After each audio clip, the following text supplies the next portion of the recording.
विद्या दी है, भगवान ने ज्ञान दिया है, भगवान ने विवेक दिया है और तुमको उस लायक बनाया है कि आप चार लोगों को पढ़ा सकते हो, आप चार लोगों को आगे बढ़ा सकते हो, आप इसका सम्मान कर सकते हो, आप इसको अग्रण्यता प्रदान कर सकते हो, आप इसको विवेकता दे सकते हो। और आप उस विवेकता को ना देते हुए अगर आप अपने उस वैभव को छुपा रहे हो और उससे वंचित कर रहे हो दुनिया को, तो फिर भगवान छोड़ने वाला नहीं है, नरक भोगना।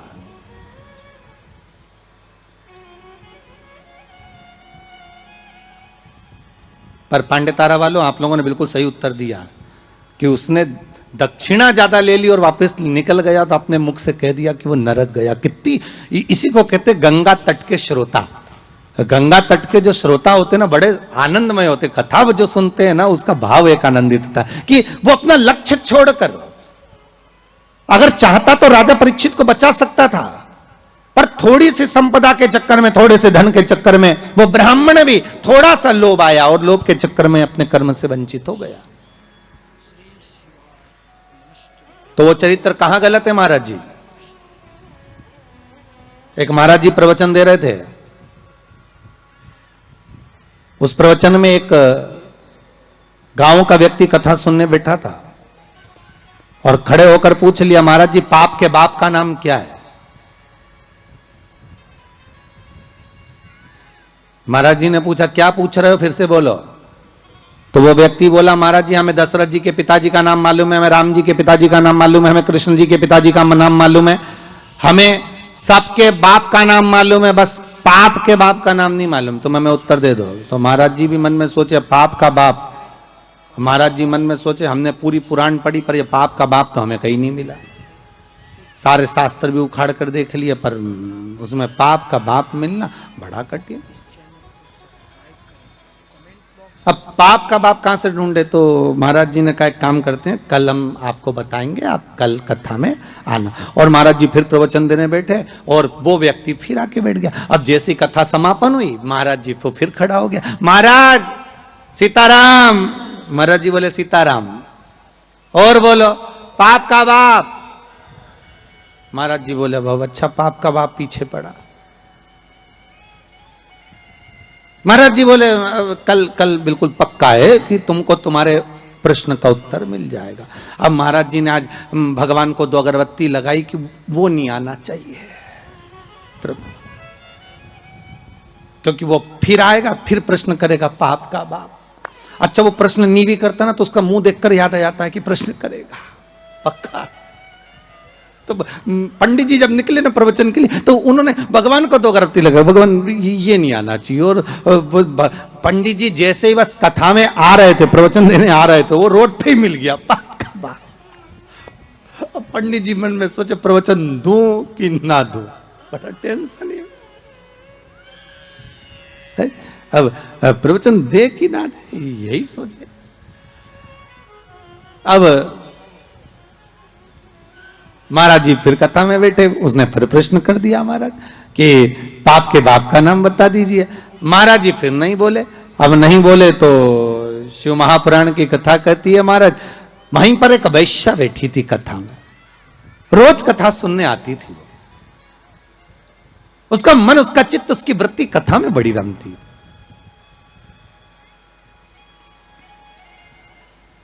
जिसके मन में शिव महापुराण की कथा समा गई ना तो वो प्रयास करता है कि कुछ भी कर कर जहां कथा हो रही है ना, भले 40 किलोमीटर है, 50 किलोमीटर है, 100 किलोमीटर है, पर एक बार तो मैं चली जाऊं। जिसके मन में शंकर आ गया ना तो वो छोड़ नहीं सकता, वो प्रयास करेगा कि मैं कैसे भी पहुंच जाऊं, बस कथा में एक बार मेरी हाजिरी लग जाए, शंकर सुन ले बस एक बार शिव महापुराण की कथा, उस पंडाल में चली जाऊं जिस पंडाल में मुझे बेलपत्र का आनंद मिल जाए, बस उस पंडाल में मुझे पहुंचना।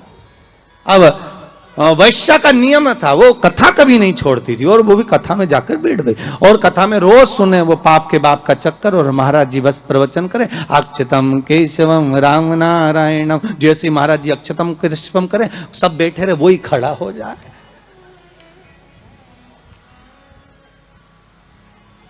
अब महाराज जी भी मन में सोचे अब क्या करें, तो महाराज जी डबल से कह रहे हैं अक्षतम कैशवम राम नारायणम कृष्ण दामोदर वासुदेवम हरे। तो वो महाराज जी हाथ हिलाएं कि अभी भी पाप का बाप नहीं मिला, पर वो तो वो खड़ा।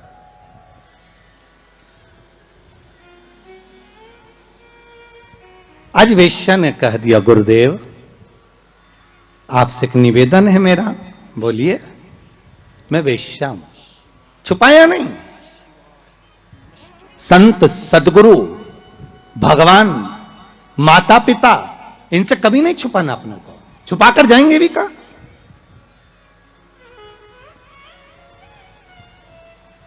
अगर माता पिता से कुछ छुपा लेंगे, संतों से सदगुरु से अगर छुपा लेंगे तो जाएंगे कहां भगवान से छुपाकर।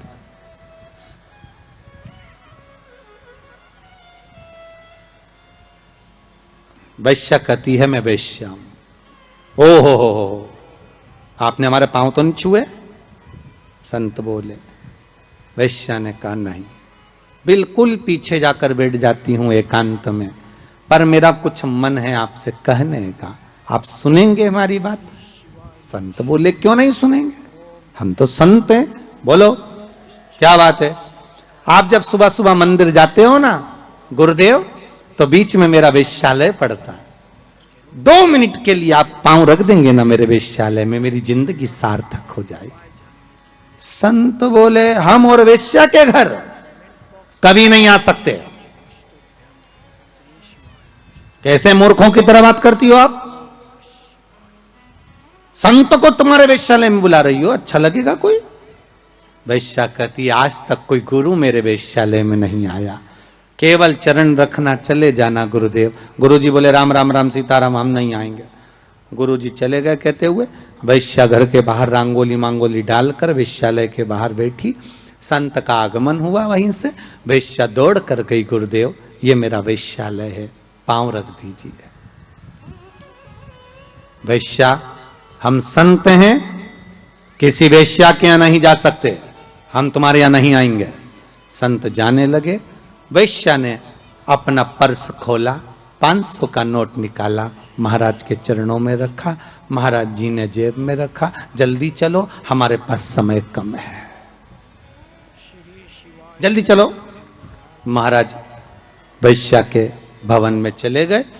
वैश्या ने कहा महाराज जी बैठिए। नहीं नहीं, इतना समय कहां है बैठने का, तुमने कहा था बस पांव रख देना। महाराज जी बैठ जाइए, आपके हाथ जोड़ती हूं, 5 मिनट बैठ जाओ। महाराज जी वैश्या बोली आज तक किसी संत ने हमारे यहां भोजन नहीं किया महाराज, कोई गुरु ने आज तक हमारे यहां भोजन नहीं करा, आप कृपा कर देंगे तो भोजन तैयार। संत बोले वैश्या मूर्खों की तरह बात मत करो, तुम्हारे वेश्यालय का भोजन हम करेंगे, हम संत हैं, हम साधु हैं। वैश्या ने 2 500 के नोट हेड़े महाराज के चरणों में रखे। महाराज बोले जल्दी भोजन लेकर आ, समय कम है, जल्दी जा। वैश्या गई, भोजन बनाकर रखा था महाराज जी के सामने रख दिया। महाराज जी रोटी का टुकड़ा तोड़कर खाने लगे। वैश्या हाथ जोड़कर बोली नहीं गुरुदेव, आज तक मैंने किसी संत को अपने हाथों से खाना नहीं खिलाया, आज तक मैंने किसी संत को, किसी सदगुरु को अपने हाथों से भोजन नहीं दिया है।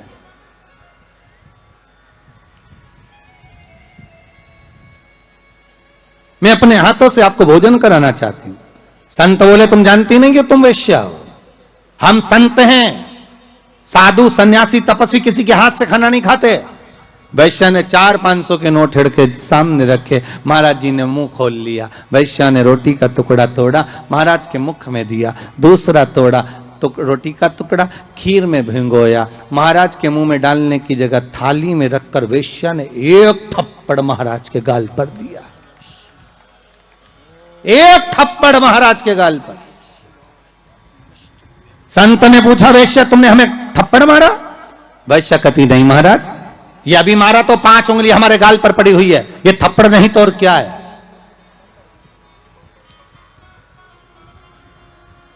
ये थप्पड़ नहीं तो क्या है? तुमने हमारे गाल पर थप्पड़ मारा? वैश्या कहती है नहीं महाराज, थप्पड़ नहीं मारा है। वैश्या कह रही है महाराज, रोज एक गांव का व्यक्ति आपसे प्रश्न करता था कि पाप के बाप का नाम बताओ, मैं उत्तर दे रही हूं कि पाप के बाप का नाम लोभ है। केवल लोभ, लोभ के चक्कर में मैं जैसा जैसा बोलती, आपके नोट की मात्रा बढ़ती जाती और आप वैसा वैसा करते चले जाते। ये पाप का बाप है। संत की आंख में जल भर गए। वैश्य ने जो ज्ञान दिया वो ज्ञान साधारण नहीं था, वो साधारण ज्ञान नहीं। संत ने वैश्या के चरण पकड़ लिए। कोई गुरु नहीं मिला था मुझे, आज मिल गया, आज मिल गया।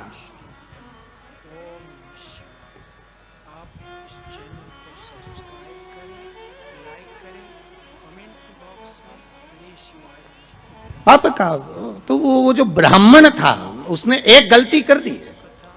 परीक्षित को अगर बचाता भले 5 मुद्रा मिलती, पर मिलती ना, मिलती मुद्रा।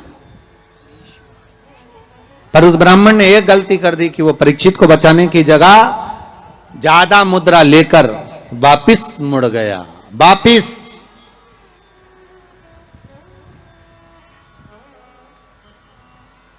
जहां से ब्राह्मण वापिस मुड़ा था, आज भी अगर आप सुखताल जाएं, जहां सुखदेव जी महाराज ने राजा परीक्षित को कथा सुनाई थी, तक्षक नाग जहां आया था इस ब्राह्मण की परीक्षा लेने के लिए, और ब्राह्मण जहां से वापिस मुड़ा उस गांव का नाम है मोड़ना। आज भी उस गांव का नाम मोड़ना, वहां से मुड़ गया था वापिस ब्राह्मण, वापिस चला गया।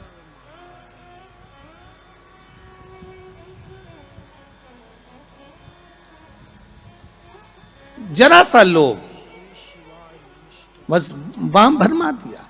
शिव महापुराण की कथा कहती है, आम के पल्लव में जो छुपा था कामदेव, जब भस्म हुए वो आम के पल्लव ने मां रति से प्रार्थना करी और रति ने उस आम के पल्लव का उद्धार कर दिया। संसार सागर में अगर हमारा जन्म हुआ है, मनुष्य की अगर देह मिली है, मानव का जी शरीर मिला है, मानव की अगर योनि मिली है, 84 लाख योनियों में सर्वश्रेष्ठ है मानव का शरीर, जिसको पाने के लिए देवता भी तरसते हैं। हाथ जोड़कर देवता भी भगवान से कहते हैं हमें मनुष्य बनना है, हमें मानव बनना है। देवताओं को भी ये योनि नहीं प्राप्त होती। क्यों? क्योंकि बैकुंठ का भोग केवल भोग है, केवल भोग। अगर मरने के बाद बैकुंठ चले भी जाओगे तो वहां चांदी की थाली में, सोने की थाली में भोजन मिलेगा, डनलप का गद्दा मिलेगा, एसी का रूम मिलेगा, बढ़िया खाने के लिए सब कुछ मिलेगा, आराम से फ्रिज, कूलर, वॉशिंग मशीन सब मिलेगा। एसी में आप आराम से सो, डनलप के गद्दे पर सो। पर बैकुंठ में केवल भोग भोगने की वस्तुएं मिलेंगी, पर बैकुंठ में भगवान का भजन मिलेगा क्या? जम के बोलिए, नहीं मिलेगा। बैकुंठ में गंगा का स्नान मिलेगा क्या?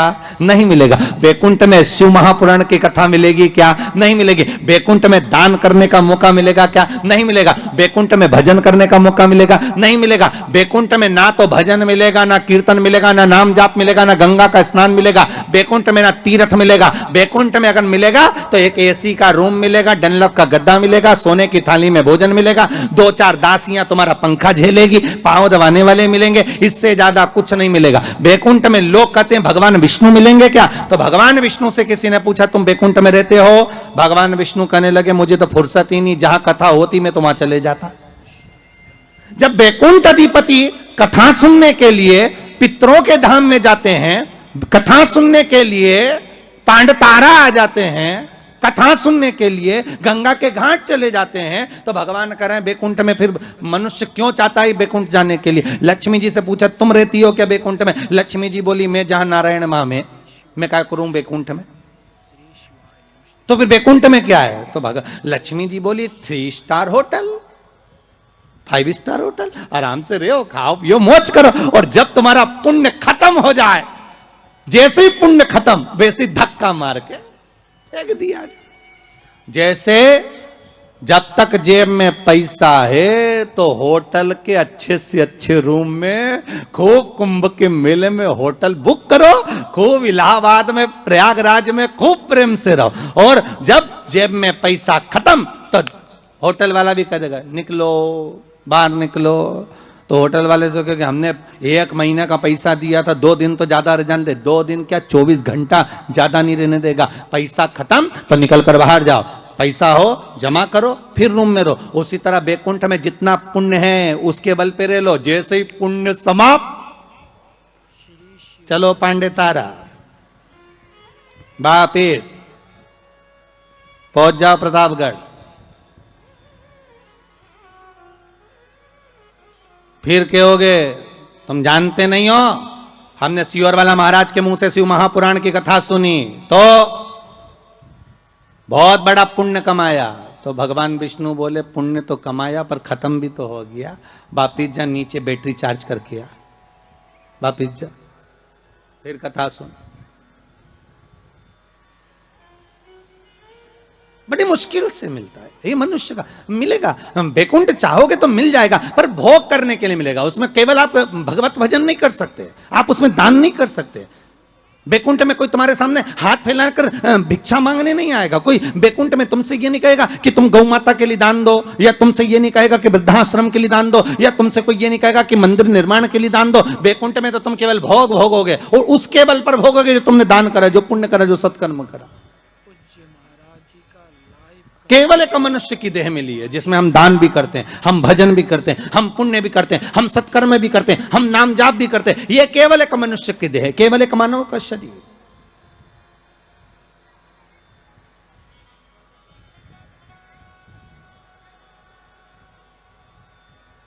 इसके सिवाय कहीं सुख नहीं। 84 लाख योनियों में श्रेष्ठ योनि मानव की, और उसको हम गंवा दे महाराज तो वो बेकार। आम के पल्लव के लिए रति आकर कहती है। संसार वासियों से हमारा यही निवेदन है कि आप किसी के लिए कुछ नहीं कर सकते तो कम से कम फोन लगाकर इतना तो कह सकते हो, कथा आ रही है, टीवी चैनल पर चल रही है, 4 बजे से 7 बजे तक चल रही है, जरूर सुनना। कोरोना महामारी चल रही है, कम से कम कथा सुनकर इस हृदय को विल पावर मजबूत होगा, कथा सुनकर अपने को एनर्जी प्राप्त होगी, कथा सुनकर हम आद्य शक्ति जगदम्बा का आराधना कर सकते हैं। कथा को सुनकर ये नवरात्रे में शंकर की कथा का अनुमोदन कर कर इस कोरोना महामारी से हम लड़ सकते हैं, इसको भगा सकते हैं, क्योंकि अपने भीतर का पावर प्रबल होना चाहिए। आधे से ज्यादा लोग हॉस्पिटल में इसलिए मर रहे हैं क्योंकि उनको भय लग रहा है, कोरोना लग गया, कोरोना लग गया। बेचारा अच्छा भी हो गया तो भी मर जा रहा। किसी ने पूछा गुरुजी पिछले साल तो आया था यह कोरोना, अब की बार फिर आ गया। हमने कहा जन्मदिन मनाने आया है। अब पार्टी कितनी बड़ी करता है ये तो उसके ऊपर है, और पार्टी में कितनों को निमंत्रण देता है ये वही जान सकता है। और जो जो उसकी पार्टी में गया वो निपट गया। इसलिए निवेदन है अभी जन्मदिन पार्टी में बिल्कुल मत जाना कोरोना की, अर्थात सोशल डिस्टेंसिंग बनाकर रखो। और आपसे भी निवेदन है जितने लोग कथा में सुनने आ रहे हो ना, कम से कम दूरी बनाकर रखना, या फिर एक लकड़ी लेके चलो इतनी बड़ी सटैया, नपती करो यहां से यहां से यहां से यहां से, जो पास में बैठा मिले बिल्कुल। अरे कितना बड़ा जगह दिया है, कितनी बड़ी जगह है, आराम से तुम लोग तो बढ़िया चकाचक, तुम्हारी मर्जी पड़े तो एक एक पलंग भी लिया, तुम तो नहीं सोई, तो कथा सुनने वाली इतनी बड़ी जगह, ओ उसमें भी इतनी बड़ी जगह होने के बाद कई माताओं की आदत रहती पर बैठेगी वहीं खसक के लाए, यहीं बैठ जा, अरे बैठ जा।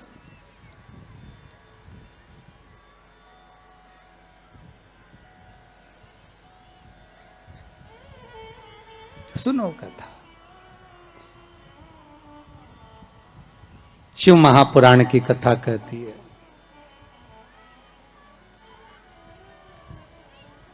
उस कलश पर आम के पल्लव शिव का वर है। किसका वर है ये? शंकर का। 11 आम के जो पत्ते जिस डाली में लगे होते हैं, वो डाली कोमल सी डाली, 11 टुकड़े महाराज एक कच्चे सूत से लपेटकर 11 बार उसका भाग, जब उसको लपेट लोगे इस तरह से इकट्ठा करके, आगे का जो भाग है 11 बार कच्चा सूत लपेटने के बाद जो भाग पीछे का आगे का कोई भी हो, उसको शहद में डुबाकर शिव जी को समर्पित कर दो। किस जगह पर रखना है? अशोक सुंदरी वाली जगह। अशोक सुंदरी की जगह जानते हो आप लोग, पहले भी आपको बताया है, आज फिर आपको वर्णन कर दें। जैसे ये गोल जलाधारी है, ये शिवलिंग रखा है, ये 2 जहां से पानी बह रहा है बाबा के चरणारविंद, राइट में श्री गणेश जी का स्थान, लेफ्ट में कार्तिकेय का स्थान, बीच में अशोक सुंदरी की जगह। शंकर भगवान की 6 लड़कियां हैं। भगवान शंकर के 13 बच्चे, 13 बच्चों में से 6 लड़कियां, उस 6 लड़कियों में से एक लड़की का स्थान, भगवान शंकर की एक बेटी का स्थान, अशोक सुंदरी का स्थान सामने। पद्म पुराण में स्पष्ट किया यह स्थान अशोक सुंदरी का। शंकर भगवान की जलाधारी में पार्वती जी का हस्तकमल, ऊपर से जो एक एक बूंद पानी गिरता है, यह शंकर भगवान की 5 लड़कियों का स्थान है। जया, विषहरा, शामरी बारी, दौतली और देव। शंकर भगवान की 5 लड़कियां भगवान शंकर के मस्तक पे जल की धार गिरा रही हैं। बीच में जो अशोक सुंदरी का स्थान है महाराज, उस जगह पर शहद का मुख, जो शहद आपने भिंगोया है, उस शहद का मुख शंकर जी की ओर कर कर इसी चैत्र के महीने में, इन्हीं नवरात्रि में शंकर भगवान के उस अशोक सुंदरी की जगह पर शहद का भाग शिव जी की ओर रख दें। महाराज, अगर घर में संपदा की कमी हो या कोई पैसा खा गया हो, रुपया नहीं दे रहा हो, पैसा अटक गया हो, तो उस शहद को शिव जी की ओर मुख कर कर उस आम के पल्लव की जो डंडी है उसको 11 डंडी को वहां रख दीजिए और उससे अपनी कामना कर कर आ जाइए। हो सके उस शहद में से थोड़ा सा शहद किसी रुमाल पर, किसी कपड़े में लगाकर उसको रख लीजिए। जिस व्यक्ति से पैसे लेना है, जिस व्यक्ति से पैसे मांग रहे हो, उससे एक बार जाकर मिल लीजिए, एक बार उसको खबर कर दीजिए। बाबा चाहेगा भोलेनाथ तो नवरात्रि में ही पैसा वापिस आ जाएगा, अगर शिव कृपा कर दे। ये बाबा की करुणा। आम का पल्लव कोई साधारण नहीं जिसको कलश के ऊपर रखा जाता है, शिव की कृपा। जिस आम के पेड़ पर स्वयं कामदेव चढ़कर भगवान शंकर के तीसरे नेत्र द्वारा जलकर भस्म हो जाते हैं, वो आम का पेड़ साधारण नहीं हो सकता।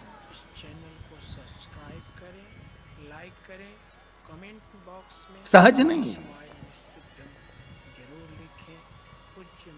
और वैसे भी शिव शिव है महाराज। अच्छा, आप भी हनुमान जैसे हो गए हो। जब तक आपको कोई जगाए नहीं तब तक तुम लंका जाओ। हालत तुम्हारी भी वैसी होता है। कभी कभी ऐसा भी होता है। एक व्यक्ति को एक तांगे वाला, उसके पास में सुबह सुबह एक व्यक्ति ने रात को कह दिया कि भाई हमको रेलवे स्टेशन छोड़ देना। हाओ, तुम्हारा तांगा लिया ना, तांगा कोई घोड़ा गाड़ी लिया ना, हाओ लिया ना। सुबह बेचारा नींद में था, व्यक्ति ने जगाया, घोड़ा गाड़ी लाओ, तांगा लाओ, तांगा लाओ। अब उसने जगाया, तांगा लाया, जल्दी जल्दी घोड़ी इसने लगाई, तांगा ले आया। अब तांगे में सवारी भी बैठ गई। वो तांगा थोड़ी दूर चले, रुक जाए, और रुक जाए तो वो चलाने वाला नीचे उतरे, डांस करे, नाचे, फिर थोड़ा आगे बढ़े घोड़ी, फिर आगे बढ़े, फिर रुक जाए, फिर वो उतरे, फिर नाचे। सवारी ने कहा भैया हमको स्टेशन जाना है, हमारी ट्रेन छूट जाएगी, तो बार बार नाच क्यों रहा है, पागल हो गया है क्या?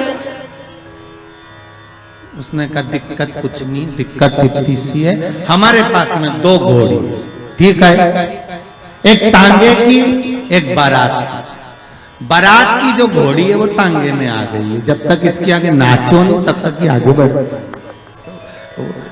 हो जाता है। कभी कभी ऐसा भी होता है। तो जब तक बोलो नहीं तो हर हर महादेव लोग बोले।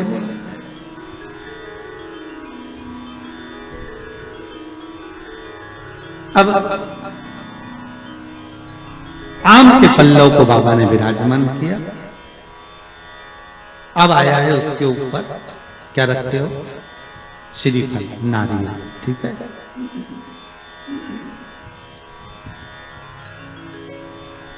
नारियल कौन, अब उसका भी प्रसंग शिव महापुराण में, स्कंद पुराण में बड़ा सुंदर है, ठीक है। भगवान शंकर और पार्वती विराजमान है कैलाश पर्वत पर।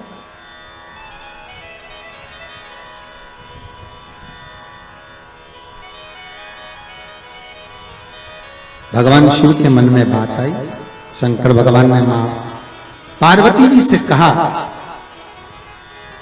ए जगत धात्री,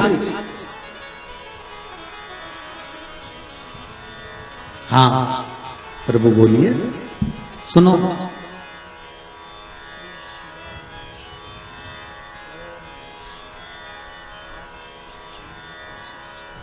पार्वती जी का एक नाम है हेमलता। क्या नाम है? हेमलता। कई लोगों ने पूछा कि ये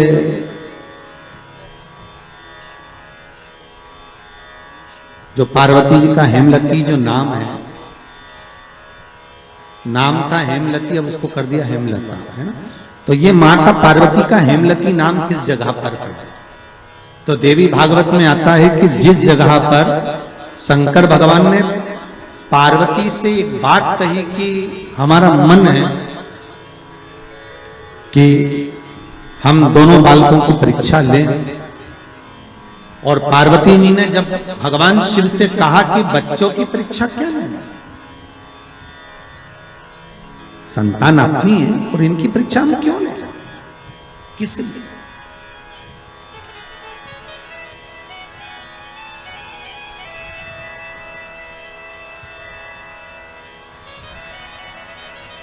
मां पार्वती का जो नाम है हेमलती, हेमलता, इसका कारण केवल इतना था कि ये अपने पति को भी ज्ञान दे देती थी। कई बार इन्होंने समझाया है शिव जी को कि आप ये ना करिए,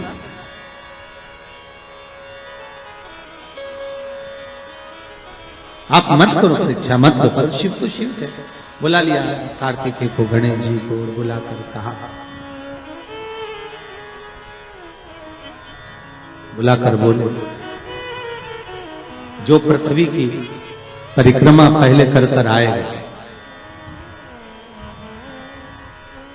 वो प्रथम गिनती में पूजा जाएगा, प्रथम भाग उसको पूज्य करते हैं। ठीक है, जाओ परिक्रमा कर आओ। अब गणेश जी महाराज बैठ गए चूहे पर, कार्तिकेय बैठ गए मोर पर। कार्तिकेय घर के बड़े थे, उनको ये बात भान नहीं थी, उनको ये बात का ज्ञान था। तो कार्तिकेय जी ने कहा अगर माता पिता का कहना नहीं मानेंगे तो अच्छा नहीं लगेगा। तो कार्तिकेय जी तुरंत मोर पर चढ़कर और परिक्रमा करने निकल गए। अब गणेश जी तो चूहे को बुलाए, फिर चूहा भग गया, फिर पकड़ के लाए, फिर चूहा भग गया।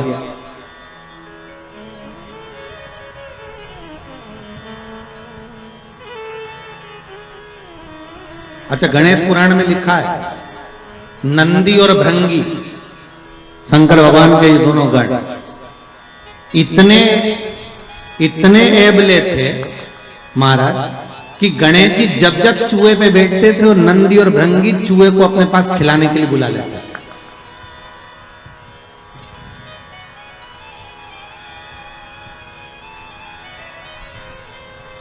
इनकी आदत थी दोनों की। अब जैसे ही परिक्रमा की बारी आई तो गणेश जी को, जैसे गणेश जी चूहे को बुलाए और नंदी भृंगी चूहे के सामने थोड़ा सा सामान डाल, बड़ी तकलीफ। गणेश जी को लगा कि आखिर कारण क्या था। गणेश जी ने देख लिया कि ये नंदी भृंगी ने करी है, तो नंदी भृंगी को देखकर कह दिया आप नंदीश्वर, ये अच्छी बात नहीं है, आप मेरा चूहा बार बार बुला लेते हो, तो तुम ले जाओ चूहे को, जा। अब उन्होंने चूहे पर बैठ गए, बैठकर जैसे चले शंकर जी के पास में तो शिव जी को प्रणाम कर कहा पिताजी परिक्रमा करने जा रहा हूं। शंकर बोले जा। अब इनको क्या मालूम था कि यहीं लगा लेगा।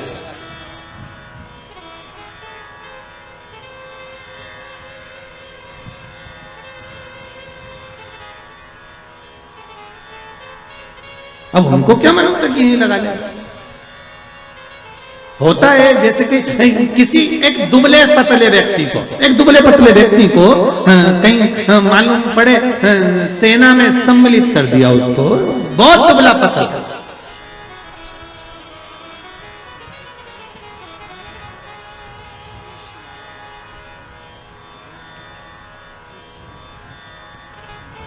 और उससे कहा जाए तो अफगानिस्तान की ओर से लड़ेगा, ले ये गोला बम का और ले जा। और उसने कहा मेरे में इतना जुनून है कि मैं पूरे देश को उड़ा दूंगा और अफगानिस्तान को जिता दूंगा। मालूम पड़े उसको भेज दिया और इतना बड़ा बम देके भेजा, और मालूम पड़े जैसे ये बॉर्डर पे पहुंचा और तेजी से हवा चल गई तो घूम गया, मालूम पड़े वही उठाकर अफगानिस्तान पर फेंक दिया।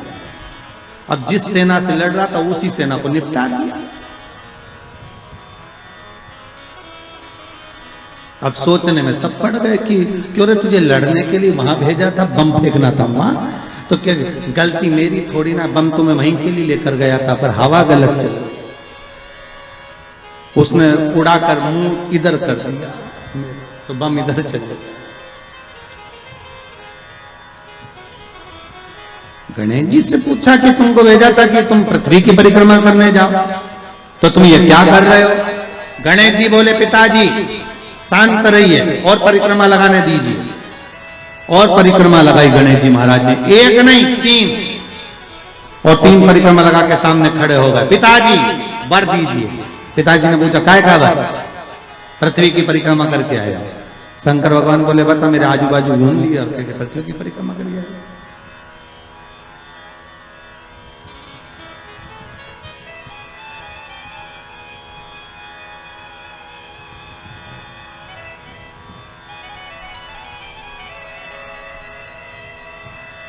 तो ये होता है कभी कभी।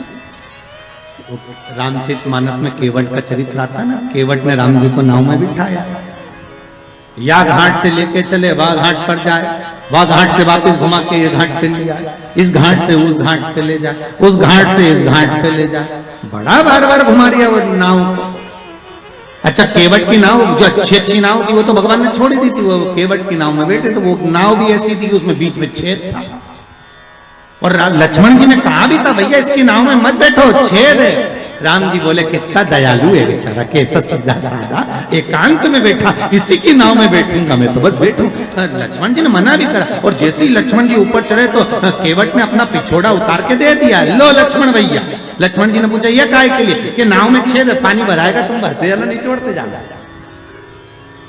अब लक्ष्मण जी वो नाव को घुमाते जा रही है, यहां से वहां, बार बार इधर जाए उधर, तो इतने में सबसे ज्यादा गुस्सा किसको आना चाहिए बोलो? लक्ष्मण को आना चाहिए ना, कि बता हम तो निचोड़ के मर जाए।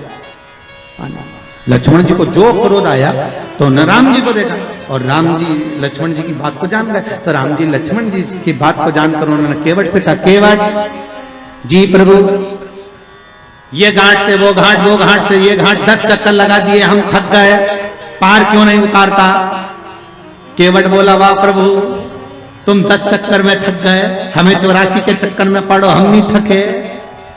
राम जी बोले बहुत बेकार है, इससे मुंह मिलाना ही बेकार। राम जी नीचे बैठ गए। राम जी ने लक्ष्मण को इशारे में बोला तू बोल, और लक्ष्मण जी उठ के खड़े हो गए, धनुष को बाण लेकर, रुक जा अभी तेरे प्राणों को हरता हूं, अभी प्राणों को हरता हूं तेरे। क्या समझता है तू? परेशान कर रखा है, पार क्यों नहीं करता? इतने में केवट बोले ए भैया लक्ष्मण क्रोध तो दिखाना मत, और ये समझना मत कि हम तुम्हें पहचानते नहीं है, तुम पूर्व में शेषनाग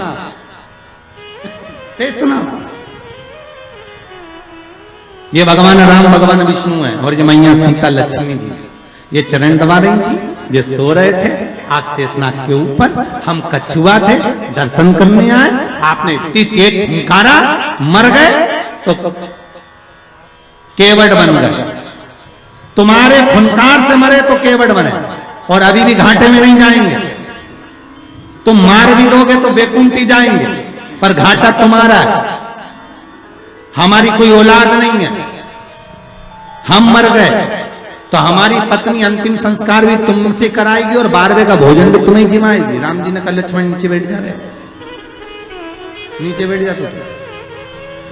तब माता सीता ने कहा लक्ष्मण भैया केवट भैया पार उतारो, तब पार उतार तो यहाँ कोई प्रसंग है। अब परिक्रमा लगा कर आकर खड़े होकर के आशीर्वाद दे दो, तो पूछा आशीर्वाद क्यों? तो कहा प्रभु हमने परिक्रमा करी, तो शंकर भगवान बोले आजू बाजू घूम लिया और क्या परिक्रमा कर लिया,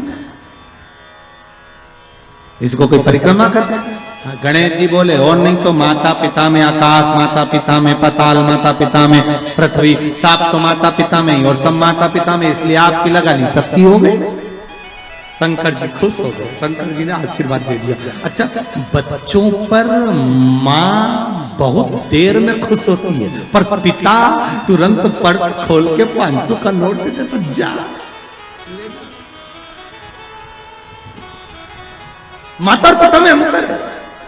मम्मी पहले पूछेगी काय के पैसे चाहिए, ट्यूशन के, तो ट्यूशन के पैसे मैं दे दूंगी, पहले ट्यूशन वाली मिस का फोन तो आन दे मैडम का। मम्मी तू बार बार बस फोन का इंतजार कर दे, मैडम मेरे से बोली पैसे लेके आना, मत दे, पापा के पास। पापा हाँ बेटा 500 रुपए चाहिए, काय के लिए, मैडम ने मंगा। मम्मी भी माथा खुजा रहे, 50 बार बोल दिया इसको पैसे मत दिया करो, बच्चा बिगड़ जाएगा, पहले मुझसे तो पूछा करो। इतने में पति पत्नी से बोला, अरे यो जगदम्बा कितनी बात पूछो तुझसे, तू शांति रख, मैंने दे दिया ना 500, देख लेंगे जो होगा। तो शंकर भगवान ने तुरंत वर दे दिया, प्रथम गिनती में तुम गिने जाओगे तथास्तु। पार्वती जी को तो मालूम ही नहीं पड़ा कि कब वर दे दिया, नहीं तो पार्वती जी तो खड़ी हो जाती। अब आ गए कार्तिक। कार्तिक ने आकर कहा, दंडवत करता हूं पिता, प्रणाम, हम तुम्हें देवताओं की सेना के सेनापति बनाते हैं। कार्तिकेय की आंख से अश्रु बहे। देवताओं की सेना के सेनापति, क्या मैं प्रथम गिनती में नहीं आऊंगा? नहीं, क्यों? गणेश जी ने प्रथम गिनती में आ गए, गणेश जी ने परिक्रमा कर ली, किसकी करी? हमारी। पिताजी आपने कहा था पृथ्वी की परिक्रमा कर कर जो आएगा प्रथम गिनती में गिना जाएगा, तो पहली परिक्रमा पृथ्वी की तो मैंने करी, फिर गणेश ने नहीं। पार्वती जी उड़ गई, क्या बात है कार्तिकेय? कार्तिकेय ने कहा, मां पिताजी ने गलत निर्णय दे दिया। क्या गलत निर्णय दिया? गणेश जी को प्रथम गिनती में दे दिया और मैं परिक्रमा कर कर आया, सारी बात मालूम पड़ गई कि गणेश जी ने चूहे पर बैठकर शंकर पार्वती की परिक्रमा करी, ये हुआ वो हुआ, सब मालूम पड़ गया। पार्वती मैया की आंख में से आंसू बहने लगा। पार्वती उठकर खड़ी होकर शंकर भगवान से बोली, प्रभु बहुत भोले हो आप, इसलिए आपका नाम भोला शंकर है, बहुत भोले। एक बेटे को भेज दिया पृथ्वी की परिक्रमा करना, और दूसरे बेटे ने आपकी परिक्रमा करी और आपने उसे वर प्रदान कर दिया। इतने भोले।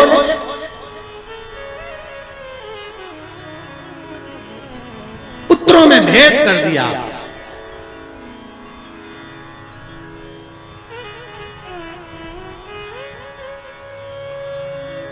पिता भले कह देता है, बाप कह देता है मेरा बड़ा बेटा थोड़ा समझदार है, मेरा छोटा बेटा ऐसा है, मेरा मंझला बेटा ऐसा है, पिता कह देगा। पर मां हमेशा कह देगी, नहीं नहीं, मैंने बराबर का दूध पिलाया है, मेरे 4 बेटे 5 बेटे 6 बेटे 7 बेटे 3 बेटे 2 बेटे, मेरे सब बराबर। ये माता का शब्द है। मां कभी अपने बच्चों में भेद नहीं।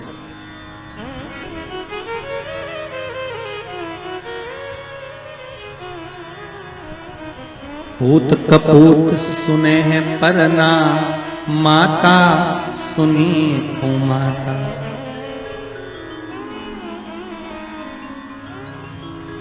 मां कभी कुमाता नहीं सुनी। पूत कपूत हो सकता है, पर मां मां है। जगत जननी मां पार्वती खड़ी हो गई, और इस कथा से बहुत सीखने को मिलता है। शिव महापुराण का यह चरित्र बहुत सिखाने के लिए है कि माता पिता की दृष्टि में कभी बच्चों के प्रति भेद न करना। कभी मत कहना, मां से निवेदन है कि मेरा बड़ा बेटा अच्छा कि छोटा अच्छा, मंजला अच्छा कि संजला अच्छा, कभी मत कहना। क्यों? क्योंकि गेम कभी भी किसी भी पाले में जा सकती है और किसी भी बहू से पाला पड़ सकता है। आप कभी मत करो, आपके 4-5 बच्चे हैं, आप हमेशा अच्छा बोलो, मेरे बच्चे सब बढ़िया, बड़ा बेटा बहुत बढ़िया, बड़ी बहू बहुत बढ़िया, छोटी बहू बहुत बढ़िया, उससे छोटी बहुत बढ़िया, उससे छोटी बहुत बढ़िया। क्यों? अपने को करना क्या, जिस बहू के यहाँ जाओ रबड़ी खाओ वापिस आ जाओ, हमन बुरा वाला करना।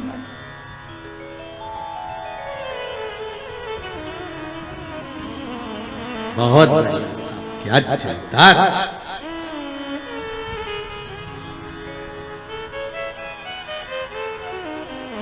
बहुत जोरदार था, बहुत। मेरी बड़ी बहू बहुत बढ़िया, क्या जोरदार कपड़े सिलती है, क्या जोरदार दाल बगाड़ती है। छोटी बहुत बढ़िया बच्चों को पढ़ाती है, इतनी बढ़िया पढ़ाने में, सब बच्चों को लेके बैठ जाती, पढ़ा लेती है। उससे छोटी क्या मांडना मांडती, क्या कपड़े सिलती, उससे छोटी वो भी बहुत जोरदार भोजन पकवान बनाती। जब माँ तारीफ करे तो उसके लिए सब बड़ा, सब।